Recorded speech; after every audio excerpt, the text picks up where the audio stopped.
छोटा सा मदनपुर गांव, जहां रहता था एक गरीब परिवार। शांति, जरा जल्दी टिफिन बांध देना, आज काम थोड़ा ज्यादा है मंडी में।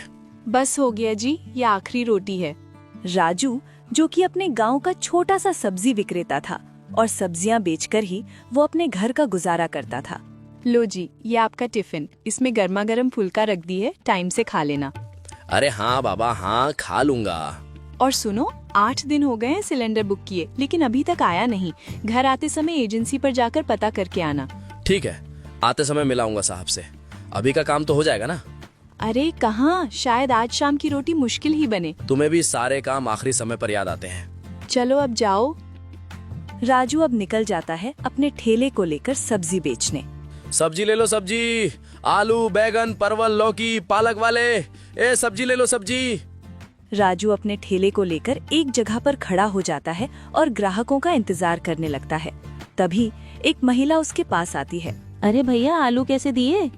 जी 30 रुपए किलो। अरे बाप रे, इतने महंगे भैया, इतने महंगे तो कहीं ना मिल रहे। आप कैसे बेच रहे हो? नहीं भाभी, आपसे ज्यादा थोड़ी लूंगा, जो जायज है वही बताया है जी। चलो 1 किलो दे दो। हाँ जी, अभी देता हूँ। थोड़ी देर बाद एक ग्राहक चालाकी से राजू के पास आता है। क्या रे राजू, तेरा कारोबार कैसा चल रहा है? आज सब्जी का क्या भाव है? अब तो शाम हो गई है, दाम तो कुछ कम हो जाना चाहिए, हैं? हाँ बाबूजी, थोड़ा सा कम हुआ है पर ज्यादा नहीं। आप बताइए, आपको क्या क्या चाहिए? अरे मुझे ज्यादा कुछ नहीं चाहिए। 1 किलो लौकी, 1 किलो आलू और हाँ कुछ हरी पत्तियाँ, धनिया पुदीना भी दे दे। जी बाबूजी, अभी निकाल देता हूँ। हाँ जल्दी बता भाई, कितना पैसा हुआ? ज्यादा नहीं बाबूजी, बस 300 रुपए दे दीजिए। हैं? 300 रुपए? अगर इतना तो नहीं होना चाहिए। देख भाई, मैं तो कम दूंगा, इतना पैसा नहीं दूंगा मैं। नहीं बाबूजी, तब तो मैं नहीं दे पाऊंगा, इससे कम में मुझे नुकसान हो जाएगा। आप कहीं और से ले लीजिए, मैं ईमानदारी से व्यापार करता हूँ, जितना जायज बनता है उतना ही लेता हूँ जी। अरे तो मुझे कम दाम में दे दे, फिर तेरी सारी बची खुची और सड़ी गली सब्जी भी मैं बिकवा दूंगा, दूसरे गांव के होटल में भिजवा दूंगा। इसमें तेरा फायदा ही फायदा है, सोच ले। छी छी छी बाबूजी, आप ये कैसी बातें कर रहे हैं? मैं ऐसा पाप कभी नहीं कर सकता। मैं एक ईमानदार इंसान हूँ, जितनी मेहनत की कमाई है उसी से अपना घर चलाता हूँ। मुझे ऐसे बेईमानी के पैसों का लालच नहीं है, माफ कीजिएगा। अरे अरे तू तो खामखा नाराज हो गया। मैं तो तेरे भले की बात कर रहा था, हैं? समझता क्यों नहीं है बेवकूफ? तेरी सारी सब्जी बिक जाएगी और तुझे बैठे बिठाए पैसे मिल जाएंगे, समझ रहा है ना? नहीं, मुझे माफ कीजिए, मैं इन गलत और बेईमानी के कामों में नहीं पड़ सकता। चलिए आप यहाँ से जाइए, मैं आपको अपनी सब्जी नहीं बेचूंगा, चाहिए यहाँ से। चल भाई, जैसी मर्जी तेरी, आजकल तो भलाई का जमाना भी नहीं रहा। राजू बाजार में सारी सब्जियां बेचकर अपने घर की ओर निकल जाता है। चलो, आज तो भगवान की कृपा से अच्छा धंधा हुआ। अगर ऐसे ही चलता रहे तो मैं बहुत जल्दी अमीर बन जाऊंगा। अरे याद आया, आज सिलेंडर वाले के पास भी जाना है। राजू अपने खाली ठेले को लेकर सिलेंडर वाले के पास पहुंच जाता है। अरे राम राम सेठ जी। राम राम भाई, आओ। क्या बात है, सिलेंडर विलेंडर है कि नहीं? भैया, सिलेंडर छोड़ के सब कुछ मांग लो। अभी तो सिलेंडर की बहुत दिक्कत है, अपने घर पे कुछ और इंतजाम कर लो, सिलेंडर के भरोसे मत रहो। अरे भैया ऐसा तो मत बोलो, मेरे बच्चे भूखे रह जाएंगे सिलेंडर नहीं मिला तो। अभी कुछ नहीं मिलेगा भैया, अपने घर जाओ चलो। और हाँ, ब्लैक में चाहिए तो धीरे से अपनी जेब ढीली कर दो, कल ही पहुंचवा दूंगा। अरे भैया, ब्लैक में कितने का दोगे? देखो, तुम परिचित हो, इसीलिए तुमको अपने वाले रेट में दे दूंगा, टेंशन मत लो। अरे फिर बताइए तो, कितना लेंगे? आप 5000 दे देना, अपने वाले हो इसीलिए, नहीं तो दूसरों के लिए भाव अलग है। अरे बाप रे, इतना महंगा? रहने दो सेठ जी, मैं कुछ और जुगाड़ देख लूंगा, इतने में तो महीने भर की कमाई चली जाएगी। राजू उदास चेहरा लेकर अपने घर लौट आता है। अरे आ गए आप, क्या हुआ, काफी परेशान लग रहे हो? अरे कुछ नहीं, सिलेंडर वाले के पास गया था तो उसके पास ब्लैक में देने के लिए है सिलेंडर, लेकिन वैसे देने के लिए नहीं है। अरे कोई बात नहीं, आप ज्यादा सोचा मत करो, चलो आप हाथ मुंह धो लो, मैं खाना लगा देती हूँ। तभी बाहर से पड़ोसी सेठ रमेश के बेटे चिंटू की घबराई हुई आवाज आती है। शांति आंटी, जल्दी चलिए। क्या हुआ चिंटू बेटा, तू हाँप क्यों रहा है? मम्मी को बहुत तेज बुखार है, वो उठ भी नहीं पा रही है। पापा भी परेशान है, घर में खाना नहीं बनाए और मुझे बहुत भूख लगी है। शांति, तू जा, रमेश बाबू परेशान होंगे, मेरा खाना छोड़, मैं खुद ही कुछ खा लूंगा। ठीक है जी, मैं अभी जाती हूँ, छोटू का ध्यान रखना। शांति अपने पड़ोसी के घर मदद करने पहुंच जाती है। अरे क्या हुआ भाभी, आपने मुझे पहले क्यों नहीं बताया? चिंटू और भाई साहब कब से परेशान हो रहे होंगे। शांति, ठीक हुआ तू आ गई। मैंने सोचा थोड़ी देर में मैं ठीक हो जाऊंगी, फिर काम कर लूंगी, लेकिन उठने की हिम्मत ही नहीं हो रही। कोई बात नहीं भाभी, हम पराई थोड़ी है, मैं अभी बना लेती हूँ सबके लिए खाना, आप आराम करो। शांति, तू ना होती तो आज हमारा क्या होता। मुझे तो चक्कर आ रहे थे। अरे भाभी जी कैसी बात कर रही हैं? आप बस आराम कीजिए, हम पड़ोसी किस दिन काम आएंगे। सच में शांति बहन, तुमने आज बहुत बड़ा उपकार किया है। नौकरानी भी आज छुट्टी पर थी। भैया जी इसमें उपकार कैसा, ये तो इंसानियत है। लीजिए आप लोग गरम गरम खाना खाइए, मैं चिंटू को खिलाती हूँ। कुछ देर बाद जब शांति सारा काम खत्म करके जाने लगती है, तब रमेश उसे रोकता है। शांति, आज तुमने जो किया है हम कभी नहीं भूलेंगे। भविष्य में कभी भी किसी भी चीज की जरूरत पड़े तो संकोच मत करना। ये रमेश का घर तुम्हारे लिए हमेशा खुला है। जी भैया जी जरूर। अरे आप लोगों ने खाया या नहीं खाना? हाँ खा लिया मैडम, अब आप भी खा लो। हाँ खाऊंगी। और भाभी की तबीयत कैसी है अब? हल्का सा बुखार है, वैसे तो ठीक है। रमेश बाबू बहुत अच्छे इंसान है शांति। हाँ जी, आज कह रहे थे कि कभी कोई जरूरत हो तो आधी रात को आ जाना। मुझे तो लगता है हमारे पास पैसे भले ही ना हो, लेकिन रमेश भैया जैसे लोग हों तो कोई बड़ी मुसीबत हमारा क्या बिगाड़ लेगी। सही कह रही हो, बुरे वक्त में यही रिश्ते काम आते हैं। अच्छा सिलेंडर का क्या हुआ, कितना और बाकी है? आज खत्म होने वाला था ना? नहीं, अभी कुछ दिन और निकल जाएंगे, बाकी जल्द ही इंतजाम करना पड़ेगा। राजू और शांति को अपने अमीर पड़ोसी पर बहुत नाज था, लेकिन उन्हें नहीं पता था कि दुनिया के बाजार में इंसानियत की कीमत अक्सर बदल जाया करती है। कुछ दिन बीते, राजू की सब्जी का व्यापार अच्छा चल रहा था। सब्जी ले लो, सब्जी, ताजी ताजी सब्जी। दिन बीते और हालात बदल गए। अब वो दिन था जब घर का सिलेंडर खाली और लकड़ियां गीली हो चुकी थी। अकड़ बकड़ गैस का डब्बा, सिलेंडर खाली, घर में गड़बड़, मम्मी बोली क्या करें अब, रोटी भी लगती है मुश्किल, चूल्हा ठंडा बर्तन खाली, भूख लगी तो हालत खराबी। नहीं मिला शांति, पूरे बाजार के चक्कर काट आया। एजेंसी पर ताला लगा है। लोग कह रहे हैं कि अगले 1 महीने तक कोई गैस का सिलेंडर नहीं आने वाला। जो ब्लैक में बेच रहे हैं वो इतने पैसे मांग रहे हैं कि हम सोच भी नहीं सकते। और यहाँ ये लकड़ियाँ भीग गई हैं जी। कल रात जो छप्पर से पानी टपका, उसने सूखी लकड़ियाँ भी गीली कर दी। मैं कब से कोशिश कर रही हूँ पर आग पकड़ ही नहीं रही। माँ, बहुत तेज भूख लगी है। कल रात भी तो आधा ही खाया था, कुछ दे दो ना माँ। मेरा बच्चा, बस थोड़ा सब्र कर ले, मैं अभी कुछ इंतजाम करती हूँ। भूख से तड़पते बच्चे का चेहरा देखकर शांति का दिल बैठ गया। तभी उसे सेठ रमेश के वो शब्द याद आए, भविष्य में कभी भी किसी भी चीज की जरूरत पड़े तो संकोच मत करना। जी मुझे याद आया, रमेश भैया ने कहा था ना कि कभी भी जरूरत हो तो आ जाना। उनके पास तो बहुत पैसा है और पहुँच भी। उनके घर तो पक्का गैस होगी। मैं जाती हूँ, उनसे 1 सिलेंडर उधार मांग लेती हूँ। मुझे ठीक नहीं लग रहा शांति, आज का समय बहुत खराब है। अरे आप कैसी बात कर रहे हैं? हमने उनके मुश्किल वक्त में उनका साथ दिया था। वो इतने बड़े आदमी हैं, हमारी मदद जरूर करेंगे। आप छोटू के पास बैठिए, मैं अभी आती हूँ। शांति राजू को तसल्ली देकर पूरी उम्मीद के साथ रमेश के घर की तरफ चल पड़ी। किसी को कानों कान खबर नहीं होनी चाहिए कि हमारे पास स्टॉक है, समझ गया? बाहर हाहाकार मचा है। ये सिलेंडर अब सोने के भाव से भी ज्यादा कीमती हैं। तभी बाहर से शांति की आवाज आती है, रमेश भैया, ओ रमेश भैया। ये अभी यहाँ क्या कर रही है?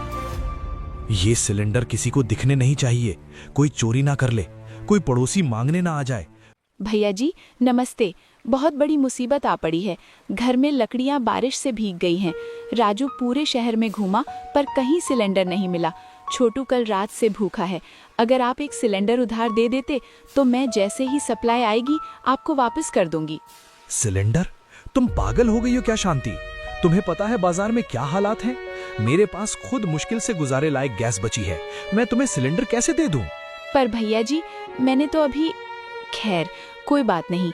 अगर आप पूरा सिलेंडर नहीं दे सकते तो कोई बात नहीं, बस मुझे अपने किचन में थोड़ा सा खाना बना लेने दीजिए।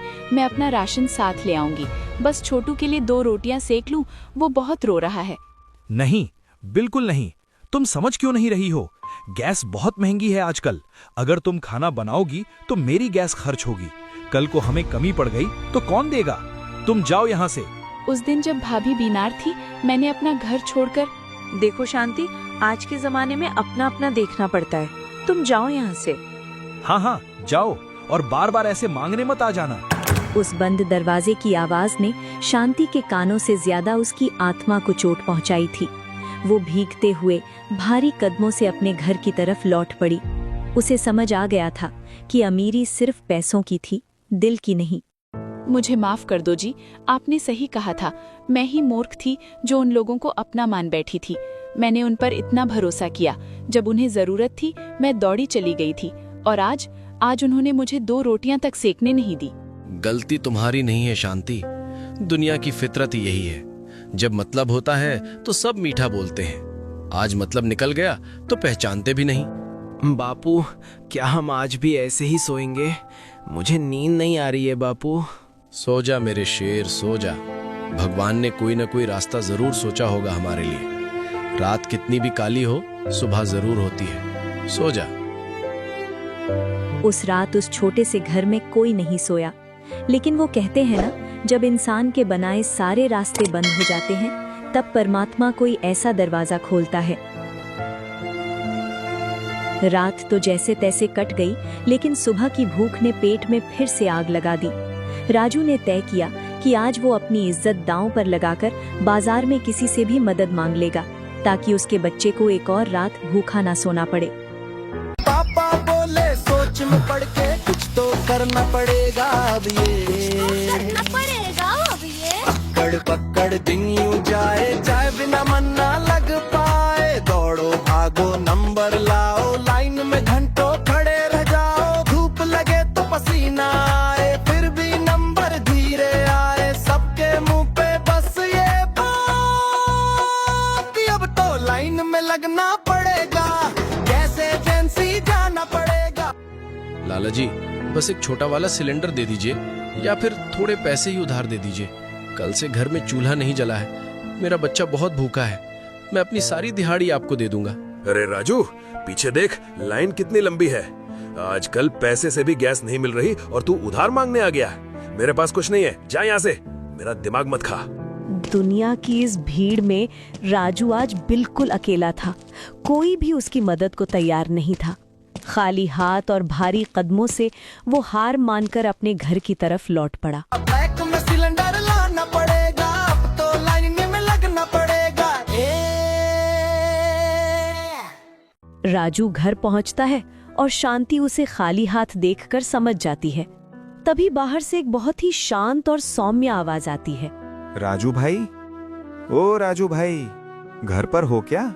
राजू और शांति बाहर आते हैं और देखते हैं कि सामने उनका एक और पड़ोसी दयाल खड़ा था। हाँ दयाल भाई, कहो। भाई, मैं कल रात से देख रहा हूँ तुम्हारे घर से धुआं नहीं उठा, और कल शाम जो रमेश बाबू ने तुम्हारे साथ किया वो भी मैंने अपनी छत से देखा। मुझे बहुत दुख हुआ। क्या करें दयाल भाई, आजकल इंसानियत बची ही कहाँ है। जिसे अपना समझा उसी ने दरवाजा मुंह पर मार दिया। बहन शांति, इंसानियत मरी नहीं है, बस लोग भूल गए हैं कि हम सब एक ही परमात्मा के बच्चे हैं। मुझे मेरे गुरुदेव कबीर साहिब जी ने यही ज्ञान दिया है कि हर इंसान भगवान का अंश है। किसी भूखे को खाना खिलाना सबसे बड़ा पुण्य है। पर दयाल भाई, तुम्हारे पास भी तो राशन पानी कम ही होगा। अरे भाई, कबीर परमात्मा का दिया बहुत कुछ है। तुम लोग मेरे भाई बहन जैसे हो, चलो मेरे घर चलो। मालती, देख, ये दयाल पागल हो गया है क्या? खुद के पास गैस मुश्किल से है और इन भिखारियों को अपने घर बिठाकर दावत खिला रहा है। अरे, ये तो वो कबीर साहिब का भगत है ना। पता नहीं कौन सी घुट्टी पिला रखी है इनके गुरुजी ने, जो अपना नुकसान करके दूसरों का पेट भर रहे हैं। दयाल के घर में आज सिर्फ चूल्हा ही नहीं जला था, बल्कि राजू और शांति के दिलों में बुझ चुकी इंसानियत की उम्मीद भी फिर से जल उठी थी। दयाल भाई, आज तुमने हमें जीवन दान दिया है, हम तुम्हारा ये कर्ज कैसे चुकाएंगे? राजू भाई, कर्ज तो हम सब पर उस कबीर परमात्मा का है। मैंने तो बस अपना फर्ज निभाया है। अगर तुम सच में मेरी बात मानना चाहते हो तो कल हमारे गुरुदेव जी का सत्संग है। तुम परिवार सहित मेरे साथ चलो। वहां जाने से इस दुनिया की असलियत समझ आती है। हम जरूर चलेंगे दयाल भाई। जहां आप जैसे अच्छे इंसान जाते हैं वो जगह स्वर्ग से कम नहीं होगी। अगले दिन दयाल के साथ राजू का परिवार सत्संग में पहुंचा। वहां की शांति और सुकून ऐसा था जो राजू ने अपनी जिंदगी में पहले कभी महसूस नहीं किया था। कल तक जो मन भूख और अपमान की आग में जल रहा था, आज वहां शीतलता महसूस हो रही थी। पुण्य आत्माओं, ये संसार एक सराय है, यहाँ हम सब मेहमान हैं। तुम माया के पीछे भागते हो, कोठियां बनाते हो, पर अंत समय में एक सुई भी साथ नहीं जाती। जो इंसान मुसीबत में दूसरे इंसान के काम ना आए, उसका जीवन पशु के समान है। साईं इतना दीजिए जामे कुटुंब समाए, मैं भी भूखा ना रहूं, साधु न भूखा जाए। असली मोक्ष और असली सुख केवल परमात्मा की भक्ति और जीवों पर दया करने में है। धन की कोठरियां भरने से सुख नहीं मिलता, बल्कि दूसरों के आंसू पोंछने से मिलता है। शांति, गुरुजी बिल्कुल सच कह रहे हैं। रमेश बाबू के पास इतना पैसा है, पर उनका दिल कितना गरीब है। और दयाल भाई के पास कुछ ना होकर भी वो कितने अमीर हैं। हमने कल जो भूख सही, वो शायद हमें इसी सच्चाई से मिलाने के लिए थी। हाँ जी, आज मुझे समझ आ गया कि असली खजाना पैसा या गैस का सिलेंडर नहीं, बल्कि ये सच्चा ज्ञान और अच्छे कर्म हैं। जो साथ जाएगा वो बैंक का खापा नहीं, बल्कि ये पुण्य होंगे। भूखे पेट ने उन्हें दुनिया की असलियत दिखाई थी, लेकिन दयाल और सत्संग ने उन्हें जीवन जीने का सही रास्ता दिखा दिया था। रमेश अपने बंद कमरों में गैस के सिलेंडर बचाकर भी डर के साई में जी रहा था, और राजू का परिवार खाली हाथ होकर भी कबीर परमात्मा की शरण में बेखौफ हो गया था। वक्त गुजरता गया, गैस की किल्लत अभी भी वैसी ही थी, लेकिन दोनों परिवारों के हालात और उनकी सोच में जमीन आसमान का फर्क आ चुका था।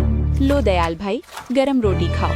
बहन, जब से तुम लोगों ने सत्संग जाना शुरू किया है, तुम्हारे हाथ के खाने में जैसे अमृत आ गया है। ये सब कबीर परमात्मा की दया है भाई।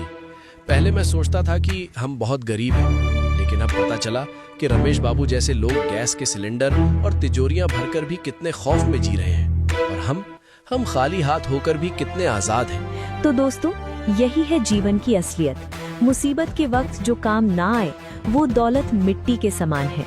असली अमीरी बैंक बैलेंस या सिलेंडरों के स्टॉक में नहीं, बल्कि एक इंसान के दूसरे इंसान के प्रति प्रेम और परमात्मा की सच्ची भक्ति में है। जब दुनिया के सारे दरवाजे बंद हो जाते हैं, तब परमात्मा का दरवाजा हमेशा खुला रहता है। तो दोस्तों, कैसी लगी आपको हमारी ये कहानी?